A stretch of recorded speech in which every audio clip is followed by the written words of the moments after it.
I'm Sam. Welcome to Baseline Unknown. Hi guys, and welcome back to Baseline Unknown. This is Finding My Baseline with mast cell activation syndrome, POTS, and hypermobile Ehlers-Danlos Syndrome. Last week I spent a couple days poring over 3 protocols that a bunch of people recommended to me in order to get back into exercising with all 3 of these conditions. I received a lot of mixed reviews. A bunch of people said that it really helped them, it got them back into exercising and gave them a little bit of function back, and then I had a bunch of people say that it made their symptoms worse. And I also received a bunch of helpful advice. So I took all of that in consideration moving forward to make the program that me and my therapist are going to do together. Currently, I'm working with a physical therapist and a physical therapy assistant that are intimately familiar with my conditions and my specific situation. I used to work with them before all of my symptoms forced me to quit my job. They knew me when I was training for a marathon and when I was weightlifting regularly. I'm so lucky to have them because oftentimes symptom severity can be brushed off without this knowledge. We have created a plan with exercise and manual therapy in order to help me gain some muscle back and hopefully some function. I've recently discovered that I have bad issues with post-exertional malaise, I think that's how you say it, or PEM. I've experienced PEM from pushing too hard mentally and also pushing way too hard in the gym when my body was not ready for it. We're trying to avoid flares with PEM by starting extremely small, and when I say small, I mean extremely small and slow. I will admit that I struggle greatly with being able to slow myself down because when I feel somewhat okay, it means I want to do everything at once because I know I'm going to be sick again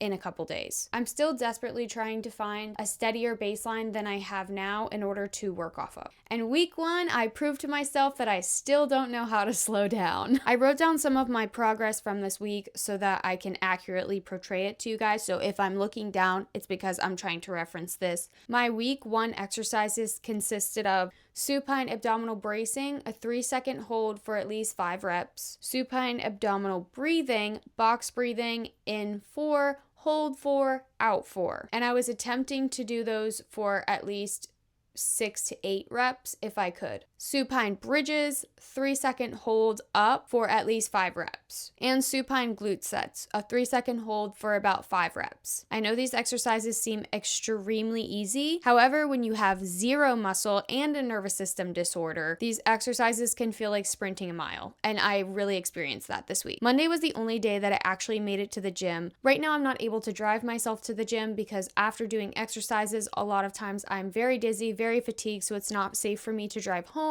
This week, when I got there, I knew I wasn't going to be able to do any type of cardio exercise. Normally, I like to do the recumbent bike, and that's something that me and my therapist talked about doing, but I'm not adding it in yet because I knew my heart rate was already high and I didn't want to exacerbate my symptoms and not be able to do the other actual strengthening exercises. And I have to say, on Monday, my exercises did not go as planned. I had a lot of pain in my pelvic floor and in my back. Nerve pain was shooting down my legs. I attempted to do breathing to try to calm it down. I attempted to put something under my legs to try to take the weight off of my tailbone. It didn't really work. I really didn't do that many exercises. However, I was just kind of happy that we even got to the gym. So I was satisfied with the fact that we actually got there and I did a couple things. I really had to tell myself, this is how slow you're gonna have to start. When I said starting slow, I really meant starting slow. Tuesday, I started my period and the pain on Monday started to make a lot more sense because a lot of times when I'm doing squeezing in my pelvic floor and I'm about to start my period,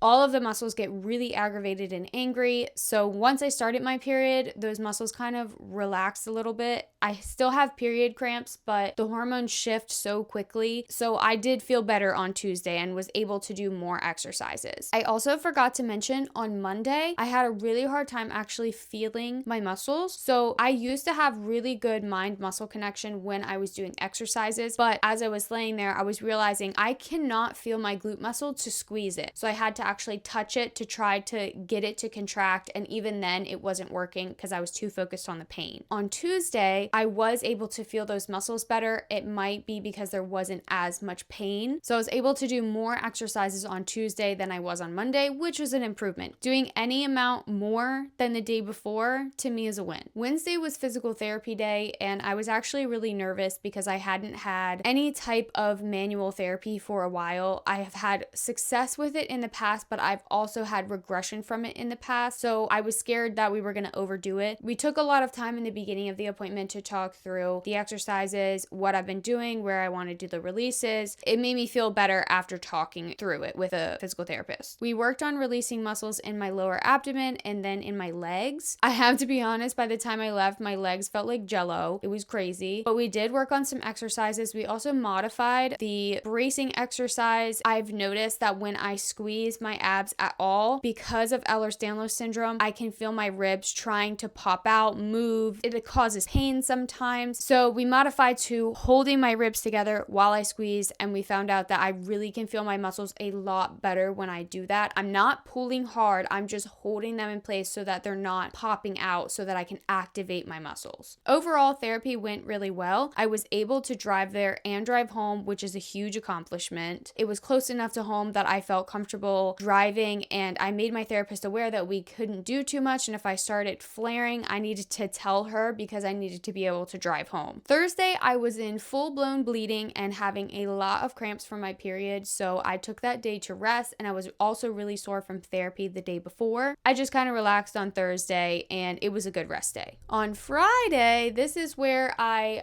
will have to admit that I pushed too hard. Friday was one of the first days we didn't have snow or rain where I live, so I was determined to go outside and weed my flower beds. I told myself that I could replace gardening with my exercises, and in the future, I'm not going to do that because even though I was gardening and exerting and doing things that could help me gain some muscle in other areas, I wasn't focusing specifically on strengthening the areas I'm supposed to be strengthening. So I shouldn't have skipped that day. Even though gardening did make me tired, I should have continued to at least try some of my exercises. So in the future, I will not be doing that. I will be doing exercises on every day I'm supposed to do exercises regardless of what I did during that day. But gardening was really good for my mental health, so I think the exchange was okay. For my weekends, I'm going to keep these private because they are very important to me and my husband to reset and recover for the weekend, but just know that I am doing my exercises with my husband. We are either going to the gym or doing them at home. I just wanted to keep my weekends private. I'll try to give as much detail as needed for them. I think that's pretty much everything for week 1. Overall, I think everything went pretty well. I do need to give credit to the weather for kind of holding steady because when the weather changes, my symptoms change so bad. And also, when I get my period, I get a boost in energy even though I have pain. I suffer from premenstrual dysphoric disorder, really, really bad. So in my luteal phase, I am a completely different person, but as soon as I start bleeding, I feel so much better. I really want to be acknowledging all of the different factors that come into having a good week or a bad week because things are going to change